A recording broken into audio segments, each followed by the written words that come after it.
L'extrait de mon journal intime qui constitue le chapitre précédent amène mon récit à la date du 18 octobre, jour où tous ces étranges événements se sont mis à progresser rapidement vers leur effroyable conclusion. Les incidents des quelques jours qui ont suivi sont gravés à jamais dans ma mémoire et je peux les raconter sans me reporter aux notes prises à l'époque. Je commence donc à partir du jour qui suivit celui où j'avais établi deux faits très importants.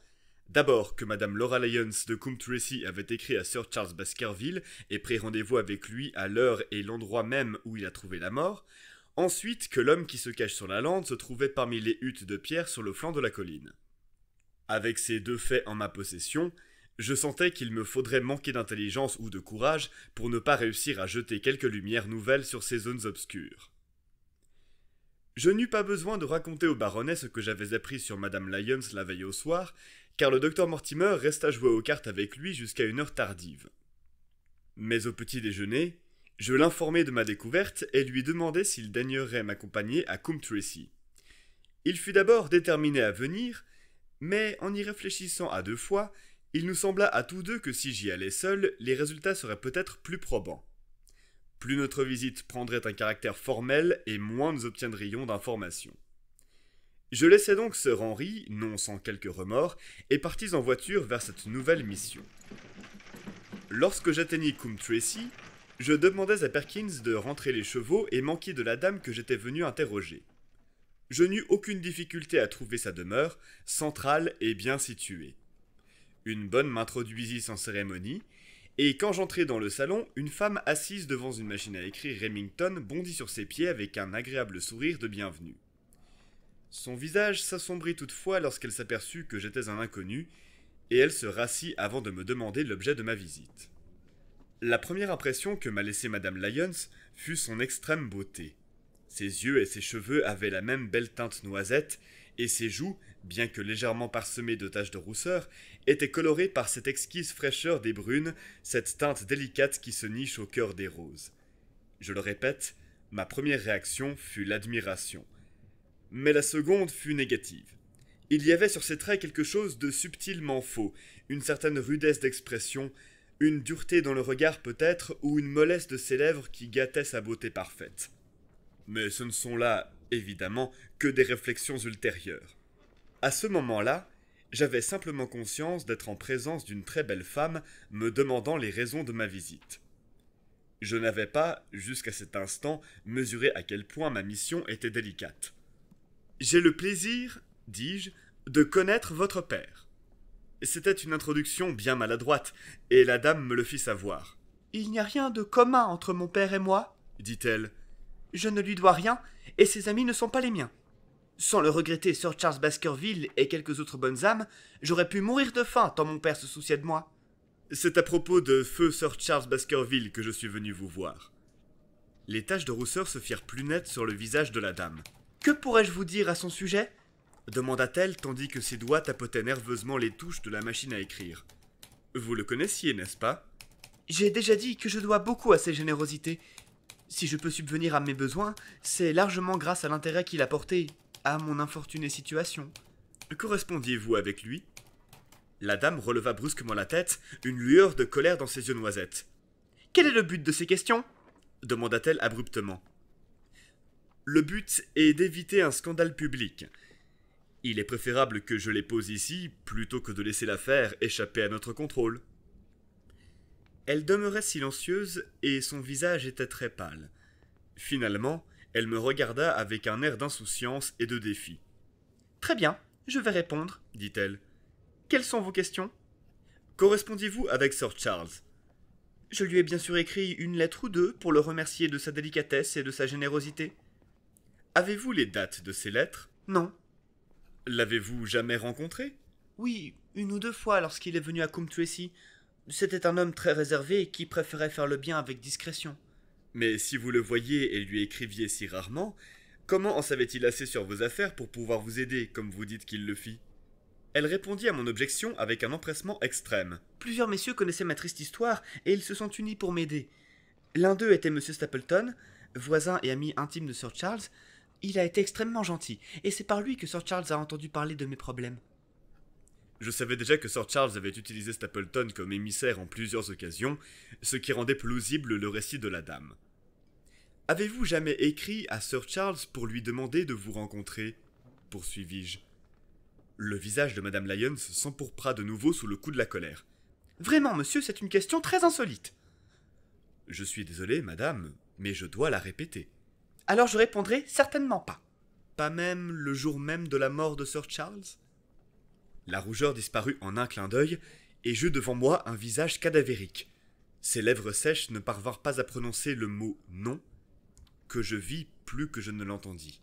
« Sans doute la mémoire vous fait-elle défaut, dis-je. Je pourrais même citer un passage de votre lettre. Il disait « je vous prie, puisque vous êtes un homme d'honneur, brûlez cette lettre et soyez à la porte à 10 heures. » Je crus qu'elle était en train de s'évanouir, mais elle reprit ses esprits dans un suprême effort. « Il n'existe donc pas de véritable gentleman ?» balbutia-t-elle. « Vous commettez une injustice envers Sir Charles. Il a effectivement brûlé la lettre. Mais il arrive qu'une feuille reste lisible même lorsqu'elle a brûlé. Vous admettez maintenant l'avoir écrite ? » ?»« Oui, je l'ai écrite, » s'écria-t-elle, livrant son cœur dans un flot de paroles. « Je l'ai écrite, pourquoi le nier ? Je n'ai aucune raison d'en avoir honte. Je souhaitais son soutien. Je pensais qu'en m'entretenant avec lui, j'obtiendrais son aide. Voilà pourquoi j'ai sollicité cette rencontre. »« Mais pourquoi à une heure pareille ? » ?»« Parce que je venais d'apprendre qu'il partait pour Londres le lendemain et risquait d'être absent pendant des mois. J'avais des raisons qui m'empêchaient de me rendre là-bas plus tôt. »« Mais pourquoi un rendez-vous dans le jardin plutôt que dans la maison ? » ?»« Vous pensez qu'une femme peut se rendre seule chez un célibataire à cette heure-là ? » ?»« Eh bien, que s'est-il passé lorsque vous êtes arrivé là-bas ? » ?»« Je n'y suis pas allé. »« Madame Lyons !»« Non, je vous le jure sur tout ce que j'ai de sacré. Je n'y suis pas allé.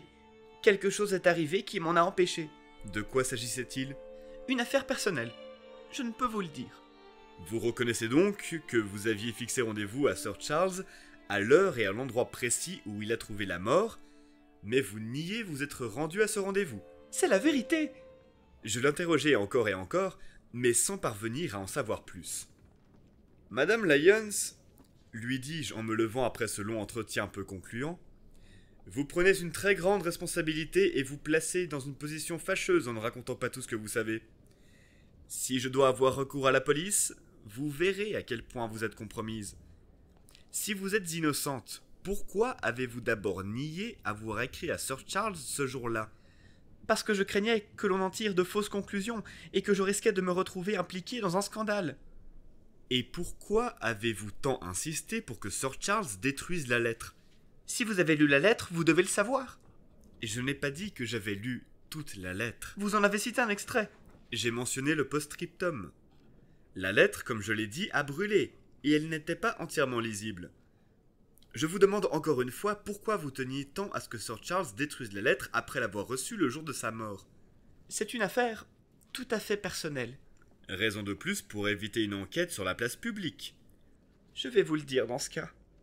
Si vous avez entendu ne serait-ce qu'une partie de ma triste histoire, vous savez que je me suis marié de manière irréfléchie et que j'ai eu des raisons de le regretter. » »« C'est ce que j'ai entendu dire. » »« Depuis, ma vie n'a été que persécution de la part d'un mari que j'exècre. La loi est de son côté, et pèse sur moi la menace quotidienne qu'il me force à vivre avec lui. Au moment où j'ai écrit cette lettre à Sir Charles, j'avais appris qu'il y avait un espoir pour que je retrouve ma liberté si je pouvais couvrir certains frais. Cela signifiait tout pour moi. Tranquillité d'esprit, bonheur, respect de moi-même, tout. Je connaissais la générosité de Sir Charles, et j'ai pensé que s'il apprenait l'histoire de ma propre bouche, il m'aiderait. »« Alors, comment se fait-il que vous n'y soyez pas allé ? » ?»« Parce que j'ai reçu entre-temps du soutien de quelqu'un d'autre. »« Dans ce cas, pourquoi n'avoir pas écrit à Sir Charles pour le lui expliquer ? » ?»« C'est ce que j'aurais fait si je n'avais appris sa mort par le journal le lendemain matin. » L'histoire de la femme se tenait, et toutes mes questions ne parvinrent pas à la déstabiliser. Je ne pouvais vérifier ses dires qu'en cherchant si elle avait réellement engagé une procédure de divorce à l'encontre de son mari au moment de la tragédie ou à cette période-là. Il était peu probable qu'elle ose nier s'être rendue à Baskerville Hall si c'était effectivement le cas, car elle aurait eu besoin d'une voiture pour l'y emmener et n'aurait pu rentrer à Coombe Tracey avant les premières heures du matin. Une telle expédition n'aurait pu rester secrète. Il était donc très probable qu'elle dise la vérité, tout au moins une partie de la vérité. J'étais vaincu et découragé quand je la quittai. Une fois encore, je me heurtais à un mur qui semblait se dresser en travers de toutes les routes que j'essayais d'emprunter pour atteindre le but de ma mission. Et pourtant, plus je pensais au visage de cette dame et à son attitude, plus je sentais que l'on me cachait quelque chose. Pourquoi avait-elle pâli? Pourquoi refusait-elle toute confession avant d'y être contrainte? Pourquoi avait-elle été si discrète au moment du drame? L'explication à tout cela, c'était certain, ne pouvait être aussi innocente qu'elle voulait bien me le faire croire. Pour le moment, je ne pouvais aller plus loin dans cette voie, mais je devais m'orienter vers l'autre piste qui se trouvait parmi les huttes de Pierre de la Lande. Et c'était une direction bien vague. J'en pris conscience lors de mon retour en voiture, en remarquant que chaque colline portait des traces de l'ancienne peuplade. La seule indication donnée par Barrymore était que l'inconnu vivait dans l'une de ces huttes abandonnées, mais il y en avait des centaines disséminées sur toute la surface de la lande. Cependant, je pouvais me servir de mon expérience personnelle, car j'avais vu l'homme en personne au sommet de la colline noire. Voilà l'endroit où placer le centre de mes recherches. De là, il me fallait explorer toutes les huttes de la lande jusqu'à tomber sur la bonne. Au cas où l'homme se trouverait à l'intérieur, j'apprendrais de ses propres lèvres, et sous la menace de mon revolver s'il le fallait, qui il était et pourquoi il nous suivait depuis si longtemps. Il a peut-être réussi à nous glisser entre les doigts dans la foule de Regent Street, mais cela lui serait difficile d'en faire autant sur la lande déserte. En revanche, si je découvrais la hutte sans son occupant, il me faudrait y rester et attendre son retour aussi longtemps que pourrait durer l'attente. Holmes l'avait manqué à Londres, ce serait un triomphe complet pour moi si je parvenais à l'arrêter alors que mon maître avait échoué. La chance nous avait été à maintes reprises défavorable au cours de cette enquête, mais elle commençait à présent à tourner. Et le messager de cette bonne fortune n'était autre que M. Frankland qui se tenait là, debout, avec ses favoris gris et son visage rougeau devant la porte de son jardin donnant sur la route sur laquelle j'avançais. « Bien le bonjour, docteur Watson !» s'écria-t-il avec une bonne humeur inhabituelle. « Il vous faut absolument donner un peu de repos à vos chevaux et entrer boire un verre de vin avec moi pour me féliciter. » Mes sentiments envers lui étaient loin d'être amicaux après ce que j'avais entendu sur la manière dont il traitait sa fille, mais il me tardait de voir Perkins et la petite voiture rentrer à la maison, et l'occasion était bonne. Je mis pied à terre et fis dire à Sir Henry que je rentrerais à pied à temps pour le dîner. Puis je suivis Frankland dans la salle à manger. « C'est un grand jour pour moi, monsieur. Un jour à marquer d'une pierre blanche. » s'écria-t-il en gloussant. « J'ai fait coup double. J'ai l'intention de leur apprendre à tous par ici que la loi est la loi et qu'il y a quelqu'un ici qui n'a pas peur de l'invoquer. J'ai fait valoir un droit de passage à travers le parc du vieux Middleton, au beau milieu, monsieur, à moins de 100 mètres de sa porte d'entrée. Que pensez-vous de cela? Nous allons apprendre à ces notables qu'ils ne peuvent pas fouler aux pieds les droits des petites gens, qu'ils aillent au diable. Et puis, j'ai fait fermer le bois où les habitants de Fensworthy ont l'habitude d'aller pique-niquer. Ces gens insupportables semblent croire qu'il n'existe pas de droit de propriété et qu'ils peuvent pulluler avec leurs papiers et leurs bouteilles. Les deux affaires ont été jugées, Dr. Watson, et les deux en ma faveur. Je n'ai pas connu une pareille journée depuis que j'ai fait condamner M. John Morland pour viol de propriété privée alors qu'il chassait sur sa propre garenne. Comment diable vous y êtes-vous pris? Consultez les livres, monsieur, c'est édifiant. Frankland contre Morland, tribunal de la cour de la reine. Cela m'a coûté 200 livres, mais j'ai eu mon jugement. Cela vous a-t-il profité? Pas du tout, monsieur, pas du tout. Je suis fier de pouvoir dire que je n'avais aucun intérêt dans cette histoire. J'agis uniquement pour le bien général. Je n'ai aucun doute, par exemple, que les gens de Fensworthy brûleront mon effigie ce soir. J'ai demandé à la police, la dernière fois qu'ils ont fait ça, d'empêcher ces exhibitions honteuses. La gendarmerie du comté se trouve dans un état scandaleux et elle ne m'a pas accordé la protection à laquelle j'ai droit. L'affaire Frankland contre la reine attirera l'attention du public sur cette histoire. Je leur ai dit qu'ils allaient regretter de m'avoir traité comme cela et mes propos se sont déjà vérifiés. « Comment cela ?» demandai-je. Le vieil homme prit un air entendu. « Parce que je pourrais leur dire ce qu'ils meurent d'envie de savoir. Mais rien ne m'obligera à aider ces canailles de quelque manière que ce soit. » Je cherchais jusque-là une excuse me permettant d'échapper à ces ragots, mais à présent je commençais à vouloir en savoir un peu plus. J'avais assez observé le caractère entêté du vieux filou pour savoir que la marque d'un intérêt trop vif serait la meilleure façon de faire cesser ses confidences. « Une affaire de braconnage, sans doute ?» lui dis-je d'un air indifférent. « Ah, mon garçon, une affaire beaucoup plus importante que cela !» Et le prisonnier sur la lande? Je tressaillis. « Vous ne voulez pas dire que vous savez où il se trouve ?» dis-je.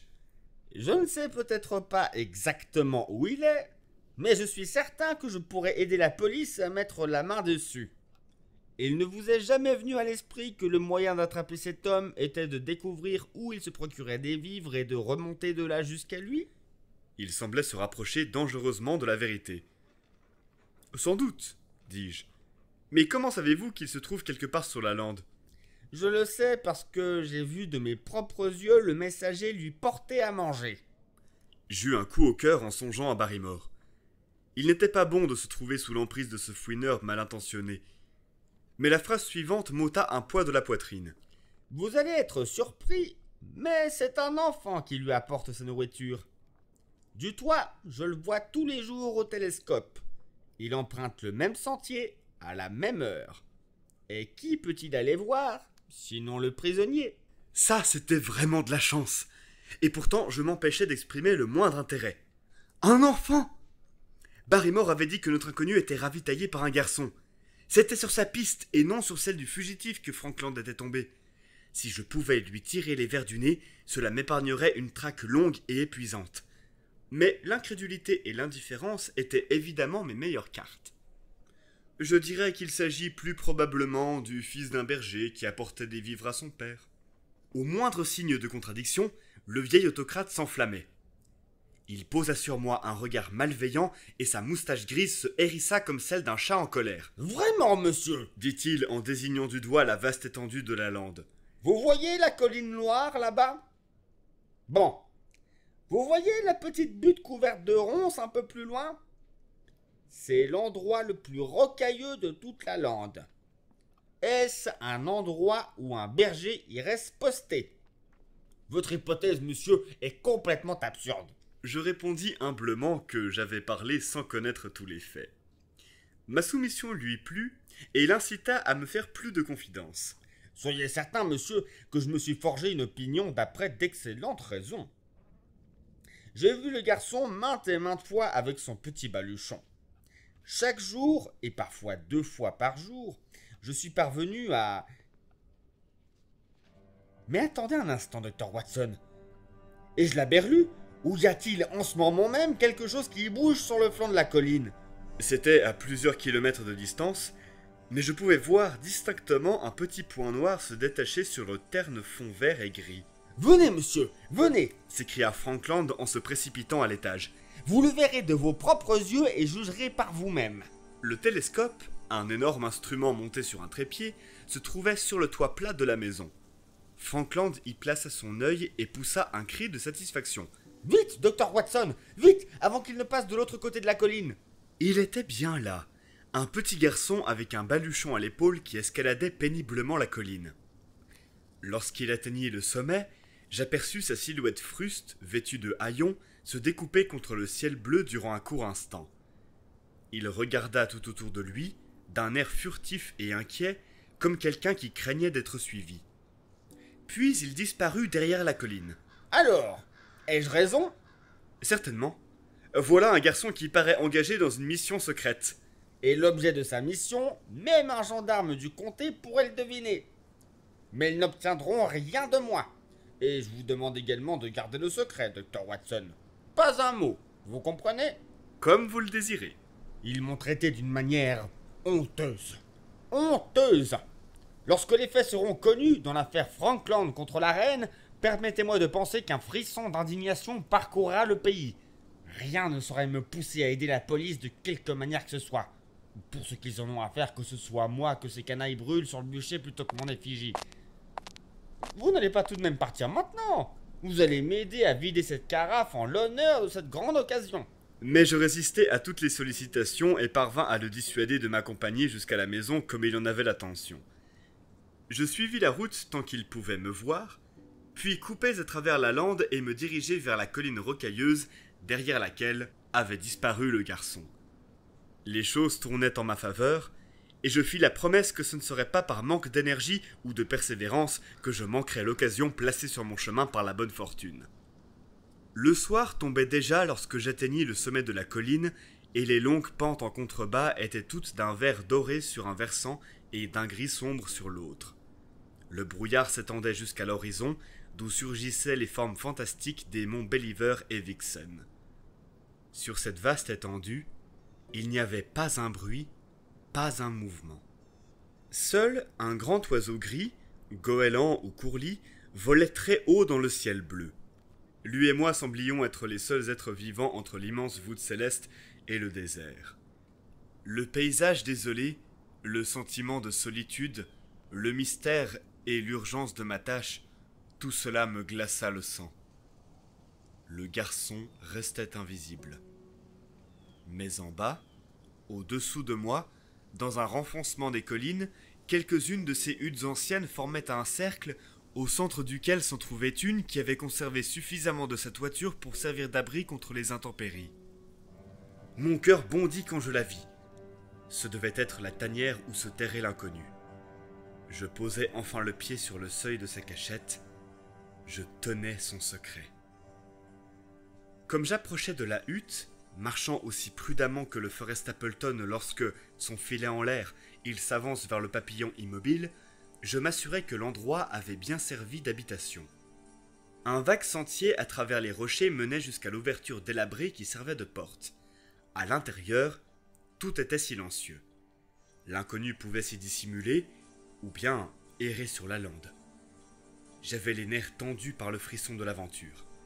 Je jetai ma cigarette, posai fermement la main sur la crosse de mon revolver, et m'avançant rapidement à la porte, regardai à l'intérieur.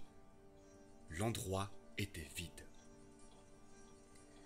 Mais de nombreux signes indiquaient que je ne m'étais pas lancé sur une fausse piste. C'était à coup sûr là que vivait l'individu. Quelques couvertures enroulées dans un imperméable gisaient sur la même dalle de pierre où l'homme du néolithique avait jadis dormi. Les cendres d'un feu s'entassaient dans un âtre rudimentaire. À côté se trouvaient quelques ustensiles de cuisine et un seau à moitié rempli d'eau. Un tas de boîtes de conserve montrait que l'endroit était occupé depuis un certain temps, et comme mes yeux s'accoutumaient à cet éclairage fait de taches de lumière, j'aperçus dans un coin un quart en métal et une bouteille d'alcool à moitié pleine. Au centre de la hutte, une pierre plate faisait office de table et un petit ballot de toile était posé dessus, celui, sans aucun doute, que j'avais vu au télescope à l'épaule du garçon. Il contenait une miche de pain, de la langue de bœuf en boîte et 2 conserves de pêche au sirop. Alors que je le reposais après l'avoir examiné, mon cœur bondit en voyant qu'au-dessous se trouvait une feuille de papier avec quelque chose d'écrit. Je la soulevai, et voici ce que je lus, griffonné grossièrement au crayon. Le docteur Watson est allé à Coombe Tracey. Je restai un moment le papier dans les mains à tenter de comprendre le sens de ce bref message. C'était donc moi, et non Sir Henry qui était filé par l'inconnu. Il ne m'avait pas suivi lui-même, mais il avait envoyé un agent sur mes traces, le gamin peut-être, et c'était là son rapport. Peut-être, depuis que je me trouvais sur la lande, n'avais-je pas fait un pas qui n'ait été observé et répété. Toute cette sensation d'une force invisible, d'une file toile tissée autour de nous avec infiniment d'adresse et de délicatesse, nous retenant avec tant de légèreté que c'est seulement au moment ultime que l'on prend conscience d'être empêtré dans ces mailles. S'il y avait un rapport, il devait y en avoir d'autres, et je me mis à fouiller la hutte à leur recherche. Il n'y avait cependant aucune trace de rien de la sorte, pas plus que je ne pus découvrir le moindre indice sur la nature et les intentions de celui qui vivait dans cet endroit singulier, sinon qu'il devait avoir des habitudes spartiates et qu'il se souciait peu de confort. Lorsque je songeais à la pluie battante en regardant le toit béant, je compris à quel point les raisons qui le forçaient à demeurer dans ce lieu inhospitalier devaient être profondes et inébranlables. Était-il notre ennemi malveillant, ou était-il, qui sait, notre ange gardien ? Je jurai de ne pas quitter cette hutte avant de le savoir.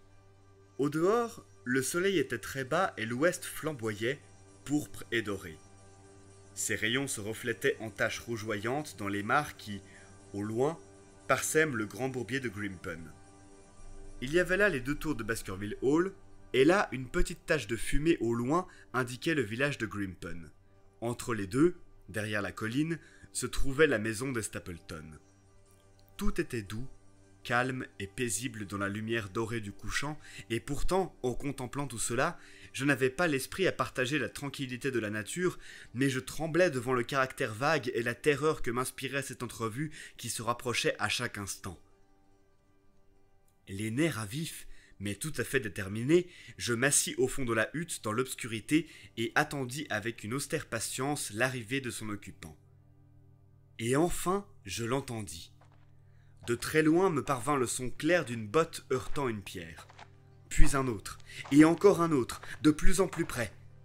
Je me recroquevillai dans le coin le plus obscur et armai mon revolver dans ma poche, déterminé à ne pas me découvrir avant d'avoir eu la possibilité d'apercevoir l'inconnu. Un long moment s'écoula, m'indiquant qu'il s'était arrêté.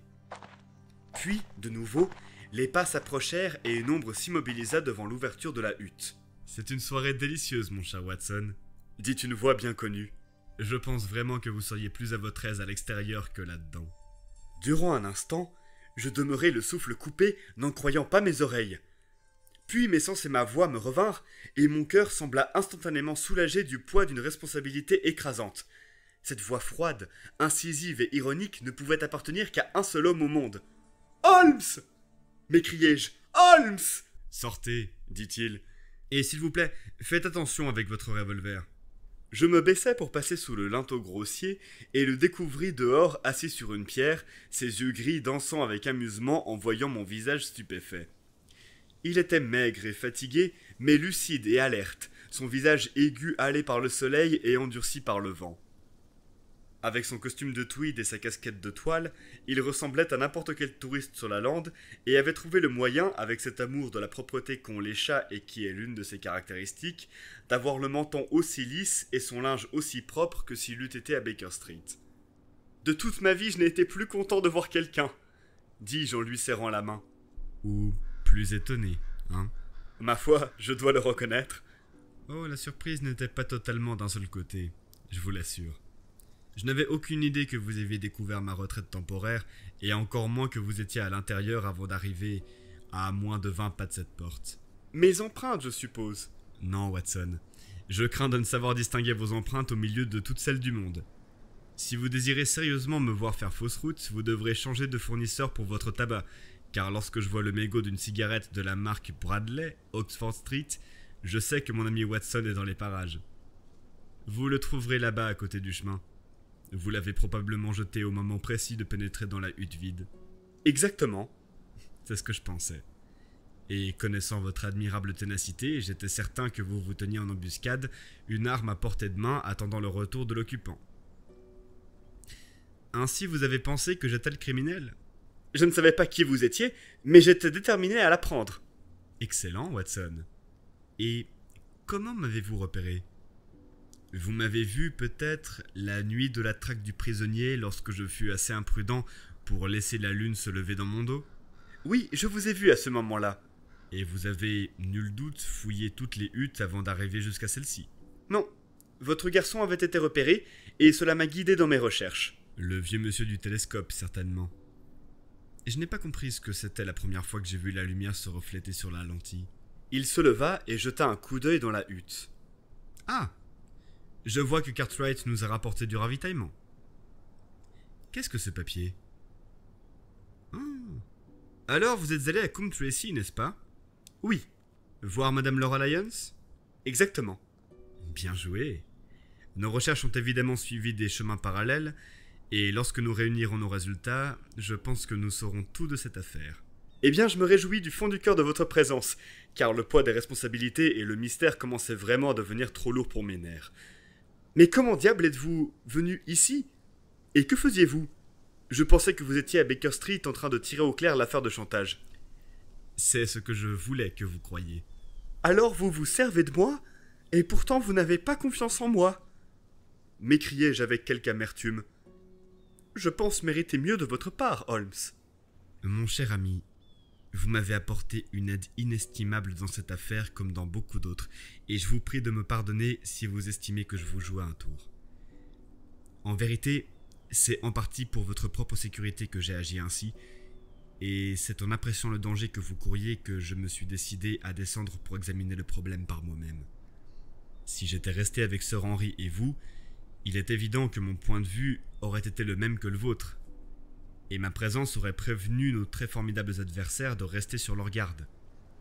Je suis ainsi parvenu à obtenir autant de renseignements que si j'étais resté au manoir, tout en demeurant un facteur inconnu dans l'affaire, prêt à peser de tout mon poids au moment critique. Mais pourquoi me maintenir dans l'ignorance? Vous mettre dans la confidence n'aurait pu nous être utile et aurait probablement risqué de me faire découvrir. Vous auriez voulu me dire quelque chose, ou par bonté vous vous seriez occupé de mon confort, et nous aurions ainsi couru un risque inutile. J'ai mené Cartwright avec moi. Vous vous souvenez, le petit gars du bureau de messagerie, et il a pourvu à mes très simples besoins, une miche de pain et un col propre. Que désirer de plus? Il m'a fourni une perdue supplémentaire, montée sur des jambes très actives, et les deux ont été d'un apport inestimable. Dans ce cas, mes rapports ont tous été écrits pour rien, dis-je la voix tremblante alors que je me rappelais les souffrances et la fierté que j'avais éprouvées en les rédigeant. Holmes sortit une liasse de papier de sa poche. Voici vos rapports, mon cher ami. Et ils ont été bien épluchés, je vous l'assure. J'ai pris d'excellentes dispositions et ils me parviennent avec un seul jour de retard. Je dois chaleureusement vous féliciter pour le zèle et l'intelligence dont vous avez fait preuve dans cette affaire extraordinairement difficile. J'étais encore quelque peu irrité par la ruse qu'il avait pratiquée à mes dépens, mais la chaleur et les louanges de Holmes chassa la colère de mon esprit. Je sentais également au fond de moi que ces paroles étaient sensées et qu'il valait réellement mieux, pour notre objectif, que je n'ai pas su qu'il se trouvait sur la lande. C'est préférable ainsi, dit-il en voyant l'ombre se dissiper sur mon visage. Et maintenant, faites-moi part du résultat de votre visite chez Madame Laura Lyons. Ce ne fut pas difficile pour moi de deviner que c'était elle que vous étiez allé voir, car je sais déjà qu'elle est la seule personne de Coombe Tracey qui peut nous être utile dans cette affaire. En fait, si vous ne l'aviez pas fait aujourd'hui, il est fort probable que je m'y serais rendu demain. Le soleil s'était couché et l'obscurité s'étendait sur la lande. La fraîcheur était tombée, et nous nous retirâmes dans la hutte pour nous réchauffer. Là, assis dans le crépuscule, je racontai à Holmes ma conversation avec la dame. Il était si intéressé que je dus répéter certains passages pour lui donner satisfaction. « C'est de la plus haute importance, » dit-il lorsque j'en eus terminé. « Voilà qui comble une lacune que je n'arrivais pas à résoudre dans cette affaire des plus complexes. Vous savez peut-être qu'une étroite intimité existe entre cette dame et le bonhomme Stapleton. J'ignorais tout d'une étroite intimité. Il ne peut pas y avoir de doute à ce sujet. Ils se rencontrent, s'écrivent, l'entente entre eux est totale. Et cela place entre nos mains une arme très puissante. Si je pouvais l'utiliser pour détacher sa femme de... Sa femme ? Je vous livre à présent quelques informations en échange de toutes celles que vous m'avez données. La femme qui se fait passer ici pour Mademoiselle Stapleton est en réalité sa femme. Dieu du ciel ! Holmes, êtes-vous sûr de ce que vous dites ? Comment aurait-il pu laisser Sir Henry tomber amoureux d'elle ? Que Sir Henry tombe amoureux ne pouvait faire de mal à personne sinon à lui-même. Il a pris un soin particulier à ce que Sir Henry ne lui fasse pas la cour, comme vous l'avez peut-être remarqué. Je vous répète que la dame est sa femme et non sa sœur. Mais pourquoi cette ruse compliquée ? Parce qu'il avait prévu qu'elle lui serait beaucoup plus utile sous l'apparence d'une femme libre. Tous mes pressentiments et mes vagues soupçons prirent forme soudain et se concentrèrent sur le naturaliste. Chez cet homme impassible, incolore, avec son chapeau de paille et son filet à papillons, il me sembla entrevoir quelque chose de terrible. Une créature d'une patience et d'une astuce infinie, le visage souriant et le cœur féroce. Voilà donc notre ennemi. C'est lui qui nous a filés à Londres. C'est ainsi que je déchiffre l'énigme. Et l'avertissement, il devait venir d'elle. Exactement. La forme d'un crime monstrueux, à moitié visible, à moitié deviné, se dessinait dans l'obscurité qui m'enveloppait depuis si longtemps. Mais êtes-vous sûr de cela, Holmes ? Comment savez-vous que la femme est son épouse ? Parce qu'il s'est oublié au point de vous livrer une parcelle véridique de son autobiographie lors de votre première rencontre, et j'imagine qu'il l'a maintes fois regretté depuis. Il a effectivement été directeur d'une école dans le nord de l'Angleterre. Or, il n'y a rien de plus facile à pister qu'un directeur d'école. Il existe des agents scolaires auprès desquels on peut établir l'identité de n'importe qui ayant exercé cette profession. Une petite enquête m'a appris qu'un établissement avait été frappé par de terribles événements et que celui qui le dirigeait, son nom était différent, avait disparu en compagnie de sa femme. La description correspondait. Lorsque j'ai appris que l'homme en question était passionné d'entomologie, son identification fut achevée. Les ténèbres s'éclaircissaient, mais il restait encore bien des zones d'ombre. Si cette femme est en réalité son épouse, où Madame Laura Lyons entre-t-elle en jeu ? Demandai-je. C'est l'un des points sur lesquels vos propres recherches ont apporté quelques lumières. Votre entretien avec la dame a considérablement éclairé la situation. Je ne savais pas que le divorce était envisagé entre son mari et elle. Auquel cas, considérant Stapleton comme non marié, elle escomptait sans doute devenir sa femme. Et lorsqu'elle perdra ses illusions ? Eh bien, à ce moment-là, cette dame pourra nous être utile. Notre premier devoir est d'aller la voir tous les deux dès demain. Ne pensez-vous pas, Watson, que vous vous êtes éloigné de vos obligations depuis assez longtemps ? Votre place est à Baskerville Hall. Les derniers rayons rouges s'étaient évanouis en direction de l'ouest et la nuit était tombée sur la lande. Quelques étoiles luisaient faiblement dans un ciel violet. « Une dernière question, Holmes, » lui dis-je alors que nous nous levions. « Je suis sûr que nous n'avons pas besoin de nous cacher les choses. Qu'est-ce que tout cela signifie ? Que cherche-t-il » Holmes baissa la voix pour me répondre. « C'est un meurtre, Watson. Un meurtre raffiné, délibéré et de sang-froid. Ne me demandez pas les détails. Mon filet est en train de se refermer sur lui, comme le sien se referme sur Sir Henry, et grâce à votre aide, il est déjà pratiquement à ma merci. Il n'y a qu'un seul danger qui puisse nous menacer, c'est qu'il frappe avant que nous ne soyons en mesure d'agir. Encore une journée, 2 tout au plus, et l'affaire sera dans le sac. Mais d'ici là, surveillez votre patient d'aussi près que le ferait une mère aimante avec son enfant souffrant. Votre mission d'aujourd'hui s'est révélée utile, mais j'aurais pourtant souhaité que vous ne vous éloigniez pas de lui. Écoutez. Un hurlement terrible, une plainte prolongée de terreur et d'angoisse s'éclata dans le silence de la lande. Ce cri épouvantable me glaça le sang. « Oh mon Dieu !» balbutiai-je. « Qu'est-ce que c'est ? Qu'est-ce que cela signifie ?» Holmes avait bondi sur ses pieds, et je vis sa silhouette sombre et athlétique se découper à l'entrée de la hutte, les épaules voûtées, la tête penchée en avant, le visage scrutant l'obscurité. « Chut !» murmura-t-il. Le cri avait retenti puissamment compte tenu de sa véhémence, mais il avait éclaté quelque part au loin sur la plaine obscure. Il résonnait maintenant à nos oreilles, plus proche, plus fort, plus désespéré que tout à l'heure. « Où est-ce » murmura Holmes. Je compris au son tremblant de sa voix que lui, l'homme de fer, était remué jusqu'au tréfonds de son âme. « Où est-ce, Watson ?»« Par là, je pense. » Je désignai un endroit dans le noir. « Non, par là. » De nouveau, le cri d'angoisse balayait le silence de la nuit, plus fort et beaucoup plus rapproché que jamais, et un autre son se mêlait à lui, un grondement profond, assourdi, mélodieux et pourtant menaçant qui s'élevait et baissait comme le murmure bas et constant de la mer. « Le chien !» s'écria Holmes. « Venez, Watson, venez ! Grand Dieu, si nous arrivons trop tard !» Il s'était mis à courir à toute vitesse sur la lande et je m'étais élancé sur ses talons. Mais à ce moment-là, d'un endroit de cette étendue accidentée juste devant nous, nous parvint un dernier cri désespéré, suivi d'un bruit mat et lourd d'une chute. Nous nous arrêtâmes pour écouter. Plus aucun bruit ne vint briser le silence de cette nuit sans vent. Je vis Holmes porter la main à son front comme quelqu'un d'affolé. Il tapa du pied sur le sol. « Il nous a battus, Watson.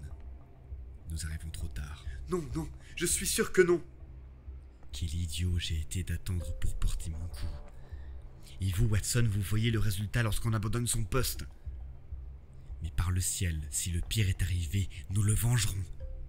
Nous courûmes à l'aveuglette dans la pénombre, nous cognant contre les rochers, nous frayant un chemin à travers les buissons d'ajoncs, gravissant tant bien que mal les collines et dévalant les pentes, nous dirigeant toujours dans la direction d'où nous étaient parvenus ces bruits effroyables. À chaque endroit en surplomb, Holmes regardait anxieusement tout autour de lui, mais la lande était plongée dans le noir et rien ne bougeait sur la surface désolée. Apercevez-vous quelque chose? Rien. Mais, écoutez, qu'est-ce donc que cela? Un gémissement grave était parvenu à nos oreilles. C'était à nouveau sur notre gauche. De ce côté, un alignement de rocs se terminait par une véritable falaise qui dominait une pente jonchée de caillasses. Sur le sol déchiqueté était étendu quelque chose de sombre et d'irrégulier. À mesure que nous courions vers elle, la forme vague se précisa. C'était un homme prostré, face contre terre, la tête repliée sous lui dans un angle atroce, les épaules arrondies et tout le corps ramassé comme s'il était en train d'effectuer une galipette. Son apparence était si grotesque que durant un instant, je ne parvins pas à imaginer que ce gémissement était celui de son agonie. Pas un murmure, pas un souffle ne provenait maintenant de la silhouette noire sur laquelle nous étions penchés. Holmes lui posa la main dessus, puis la releva en poussant un cri d'horreur. La lueur de l'allumette qu'il venait de frotter se refléta sur ses doigts pleins de sang et sur l'épouvantable mare qui peu à peu s'agrandissait autour du crâne fracassé de la victime. Et elle éclaira autre chose qui nous plongea dans la détresse. Le corps de Sir Henry Baskerville. Nous ne pouvions ni l'un ni l'autre avoir oublié ce costume de tweed rouille bien particulier, celui-là même qu'il portait le matin de notre rencontre à Baker Street. Nous le vîmes distinctement un court instant, puis la flamme de l'allumette vacilla et s'éteignit au moment où l'espoir nous désertait. Holmes grogna, et la pâleur de son visage brilla dans l'obscurité. « La brute! La brute !» m'écriai-je en me tordant les mains. « Oh, Holmes! Je ne me pardonnerai jamais de l'avoir abandonné à son destin. » Je suis plus à blâmer que vous, Watson. En voulant attendre d'avoir mon affaire bien ficelée, j'ai négligé la vie de mon client. C'est le coup le plus terrible de ma carrière. Mais comment aurais-je pu savoir? Oui, comment savoir qu'il allait risquer sa vie seul sur la lande, en dépit de tous mes avertissements? Et dire que nous avons entendu ces cris. Mon Dieu, ces cris. Et que nous avons été incapables de le sauver. Où est ce monstre de chien qui l'a mené à la mort? Il est peut-être tapi dans ces rochers en ce moment même. Et Stapleton, où est-il? Il répondra de son crime. Il en répondra. J'y veillerai. L'oncle et le neveu ont été assassinés, l'un mort d'épouvante à la seule vue d'une bête qu'il croyait surnaturelle, l'autre conduit à la mort dans sa fuite désespérée pour lui échapper. En dehors de ce que nous avons entendu, nous ne pouvons même pas jurer de l'existence de cette bête puisque Sir Henry doit son décès à la chute. Mais par le ciel, tout rusé qu'il est, ce type sera à ma merci avant qu'une autre journée ne soit écoulée. Nous nous tenions de chaque côté du corps blessé, le cœur lourd, dépassés par cette catastrophe soudaine et irrévocable qui réduisait tous nos longs et pénibles efforts à une conclusion aussi pitoyable. Puis, alors que la lune se levait, nous grimpâmes en haut des rochers d'où était tombé notre pauvre ami, et du sommet nous contemplâmes la lande plongée dans l'ombre, moitié argent et moitié ténèbres. Au loin, à des kilomètres dans la direction de Grimpen, une seule petite lumière jaune et fixe brillait. Elle ne pouvait provenir que de la résidence isolée des Stapleton. En jurant amèrement, je la regardai en agitant mon poing dans sa direction. Pourquoi ne pas l'arrêter sur le champ? Notre affaire n'est pas terminée. Le type est prudent et rusé au dernier degré. Ce n'est pas ce que nous savons, c'est ce que nous pouvons prouver. Si nous faisons une seule fausse manœuvre, la canaille peut encore nous échapper. Que pouvons-nous faire? Nous aurons beaucoup à faire demain. Ce soir, nous ne pouvons que rendre un dernier hommage à notre pauvre ami. Nous redescendîmes ensemble la pente escarpée et nous approchâmes du corps noir qui se détachait nettement contre les pierres argentées. À la vision du supplice enduré par ses membres tordus, je ne pus réprimer un spasme de douleur et mes yeux s'emplirent de larmes. Il faut envoyer chercher de l'aide, Holmes. Nous ne pouvons pas le porter jusqu'au manoir. Oh! Dieu du ciel, êtes-vous fou? Il avait poussé un cri et s'était penché sur le corps. Et soudain, il se mit à danser, à rire, à me serrer la main. Se pouvait-il que ce soit là mon ami si sérieux, si maître de lui? Ce feu qui couvait en lui était bien caché.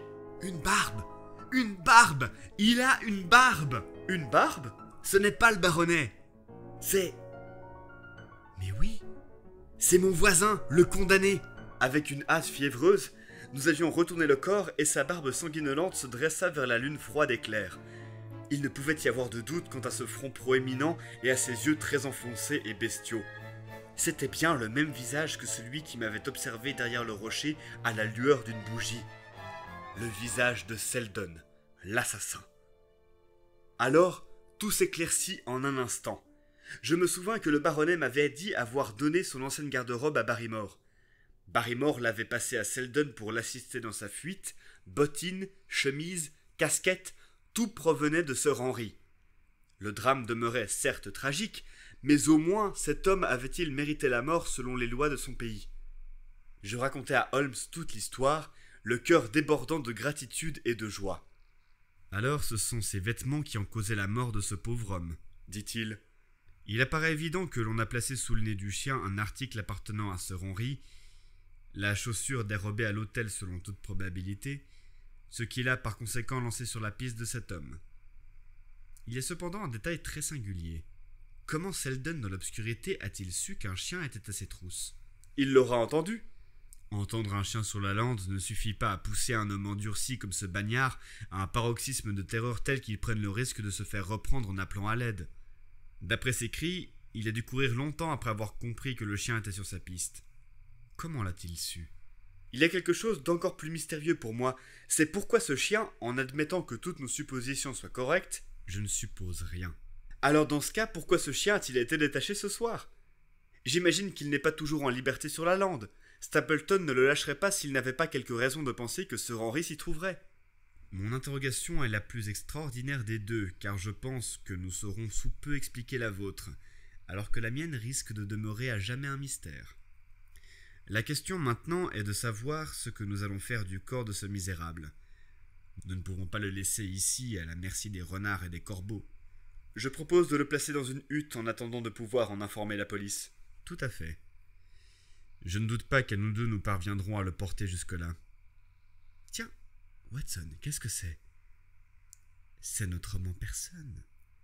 Voilà qui est remarquable et audacieux. Pas un mot qui révèle nos soupçons. Pas un mot où mes plans tomberaient à l'eau. Une silhouette s'approchait de nous sur la lande, et j'aperçus le bout rouge d'un cigare qui luisait faiblement. La lune l'éclaira, et je pus discerner la silhouette fringante et la démarche enjouée du naturaliste. Il s'arrêta en nous voyant, puis avança de nouveau. « Oh, Dr. Watson, c'est bien vous. Vous êtes le dernier homme que je me serais attendu à voir dehors sur la lande à cette heure de la nuit. Mais, ma parole, qu'est-ce que c'est? Quelqu'un est blessé?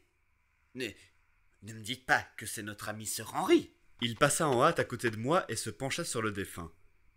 Je l'entendis soudain retenir sa respiration, et il lâcha son cigare. Qui est-ce? Bégaya-t-il. Il s'agit de Selden, l'homme qui s'était échappé de Princetown. Stapleton se tourna vers nous, le visage décomposé, mais par un suprême effort, il parvint à surmonter sa stupéfaction et sa déception. Son regard passa prestement de Holmes à moi. Ça alors, quelle histoire terrible! Comment a-t-il mort? Il semble qu'il se soit rompu le cou en tombant du haut de ces rochers. Mon ami et moi nous baladions sur la lande lorsque nous avons entendu un cri. J'ai également entendu un cri. C'est ce qui m'a poussé dehors. Je n'étais pas rassuré au sujet de Sir Henry. À propos de Sir Henry en particulier? Ne pus-je m'empêcher de demander. Parce que je lui avais proposé de passer. J'étais surpris de ne pas le voir arriver, et je me suis naturellement inquiété pour lui lorsque j'ai entendu des cris sur la lande. À propos, il nous dévisagea à nouveau l'un après l'autre. Avez-vous entendu autre chose que ce cri? Non, dit Holmes. Et vous? Non. Que voulez-vous dire dans ce cas? Oh, vous connaissez les histoires que les paysans racontent sur un chien fantôme et ainsi de suite. On dit que l'on entend la nuit sur la lande. Je me demandais si on n'avait pas perçu quelque chose de ce genre ce soir. Nous n'avons rien entendu de la sorte, dis-je. Et quelle est votre théorie sur la mort de ce pauvre garçon? Je ne doute pas que l'anxiété et la peur d'être découvert l'auront fait sortir de ses gonds. Il s'est mis à courir sur la lande dans un accès de folie et a fini par faire une chute par ici et se rompre le cou. Cela semble être la théorie la plus plausible, dit Stapleton, et il poussa un petit soupir qui, pensai-je, indiquait son soulagement. Et qu'en pensez-vous, monsieur Sherlock Holmes? Mon ami s'inclina devant cet hommage. Vous êtes prompt à identifier quelqu'un, dit-il. Nous nous attendions à vous voir par ici, puisque le docteur Watson est venu. Vous arrivez à temps pour assister à une tragédie. Oui, en effet. Je ne doute pas que l'explication de mon ami éclaircira les faits. J'emporterai avec moi un souvenir désagréable en retournant à Londres demain. Oh, vous rentrez demain? C'est mon intention. J'espère que votre visite aura jeté quelques lumières sur les événements qui nous ont tant intrigués. Holmes haussa les épaules. On ne peut pas toujours rencontrer autant de succès qu'on le souhaite. Un enquêteur a besoin de faits, pas de légendes ou de rumeurs. Cette affaire n'aura pas donné satisfaction. Mon ami parlait de sa manière franche et détachée. Stapleton le regardait toujours sévèrement, puis il se tourna vers moi.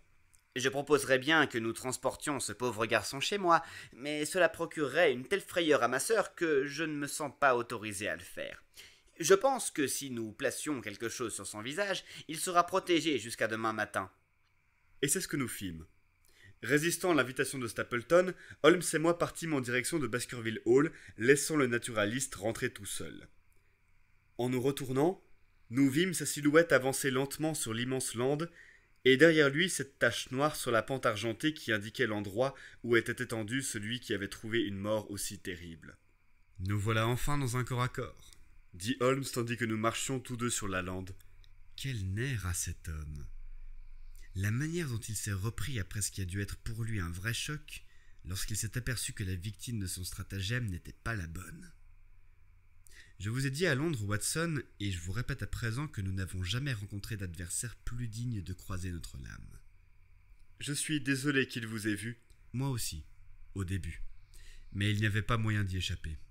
Et quelles conséquences pensez-vous que cela aura sur ses plans, maintenant qu'il sait que vous êtes là? Cela l'amènera peut-être à prendre plus de précautions, ou bien cela le poussera aussitôt à des manœuvres désespérées. Comme la plupart des criminels intelligents, il fait peut-être trop confiance à ses propres facultés et s'imagine nous avoir totalement bernés. Pourquoi ne pas l'arrêter sur le champ? Mon cher Watson, vous êtes né pour être un homme d'action. Votre instinct vous pousse toujours à entreprendre quelque chose d'énergique. Mais en supposant par exemple que nous l'ayons arrêté ce soir, en quoi diable serions-nous plus avancés? Nous ne pourrions rien prouver contre lui. Voilà ce qu'il y a de diabolique dans cette affaire. S'il agissait par le biais d'un représentant humain, nous pourrions recueillir quelques preuves. Mais si nous parvenions à traîner ce gros chien à la lumière du jour, cela ne nous aiderait en rien à placer une corde autour du cou de son maître. Je suis certain que nous possédons des arguments. Pas l'ombre d'un. Uniquement des suppositions et des conjonctures. On nous chasserait du tribunal en riant si nous nous présentions avec une histoire et des preuves pareilles. Il y a la mort de Sir Charles. Trouvé mort sans une marque sur lui. Vous et moi savons qu'il est mort de pure frayeur, et nous savons également ce qu'il a effrayé. Mais comment allons-nous amener 12 jurés impassibles à le croire? Quelle trace du chien y a-t-il? Où sont les empreintes de ses crocs? Bien sûr, nous savons qu'un chien ne mord pas un cadavre, et que Sir Charles était mort avant même que la bête ne le rattrape. Mais nous devons prouver tout cela, et nous ne sommes pas en position de le faire. D'accord, mais ce soir... Nous ne sommes guère plus avancés ce soir. Là encore, il n'y a pas de lien direct entre le chien et la mort de l'homme. Nous n'avons jamais vu le chien. Nous l'avons entendu, mais nous ne pourrions pas prouver qu'il était sur sa piste. Il y a une absence totale de mobile. Non, mon cher ami, nous devons nous résoudre au fait de ne posséder pour le moment aucun dossier et que cela vaut la peine de prendre tous les risques pour en constituer un. Et comment proposez-vous de le faire? Je fonde de grands espoirs sur ce que Madame Laura Lyons pourra faire pour nous lorsqu'elle aura été informée de l'état des choses. Et j'ai également mon propre plan. À chaque jour suffit sa peine, mais j'espère avoir enfin le dessus avant demain soir. Je ne pus rien tirer d'autre de lui, et s'est complètement absorbé dans ses pensées qu'il atteignait les grilles de Baskerville Hall. Allez-vous entrer? Oui, je ne vois aucune raison de me cacher plus longtemps. Mais une dernière chose, Watson. Ne dites rien du chien à Sir Henry. Laissons-le supposer que la mort de Selden est survenue comme Stapleton voulait nous le faire croire. Il aura les nerfs plus solides pour l'épreuve qu'il s'apprête à subir demain, car il est convié, si je me rappelle bien votre rapport, à dîner avec ses gens. Moi de même. Alors il faudra vous excuser et il doit s'y rendre tout seul. Ce sera facile à régler. Et maintenant, si nous arrivons trop tard pour le dîner, nous sommes tous de prêts pour le souper.